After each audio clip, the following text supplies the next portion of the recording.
আসসালামু আলাইকুম রহমতুল্লাহি ওয়া বারাকাতুহু। হাফিজ আইটি বন্ধুর তরফ থেকে সকলকে অভিনন্দন। আমরা আজকে একটি কাজ করব, সেটা হচ্ছে আইটেল 1513 FRP লক, যেটাকে আমরা গুগল লক বলে থাকি। তো এই ফোনটি কাজ করার জন্য আমরা cm2 mt2 এই টুলটি আমরা চুজ করেছি। তারপর আমরা এখন কম্পিউটার দিস পিসিতে চলে যাব। তারপর রাইট বাটন ক্লিক করে কম্পিউটার ম্যানেজমেন্ট। তো এটা দেখার উদ্দেশ্য হলো যে আপনারা কীভাবে দেখবেন যে আসলে আমাদের এসপিডির যেই পোর্টটি আছে সেটি পাওয়া যায় কিনা। সো আমাদের টুলটি ওপেন হয়ে গেছে।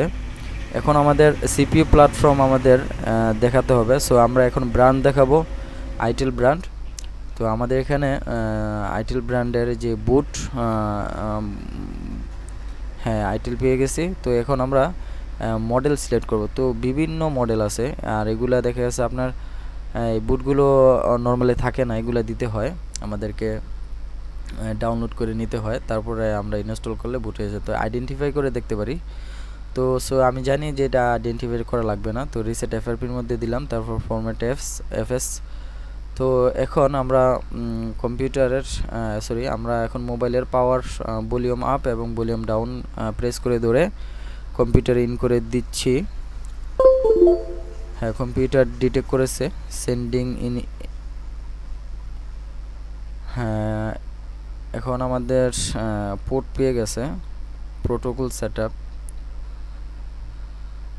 তো অল্প কিছুক্ষণের মধ্যে কাজটি সাকসেসফুল হয়ে যাবে। বুট ডান দেখিয়েছে, আর এসপিআরডি ওই যে আমাদের স্পিড ড্রামের সিপিইউ। সো আমাদের কাজটি আলহামদুলিল্লাহ সাকসেসফুলি হয়ে গেছে।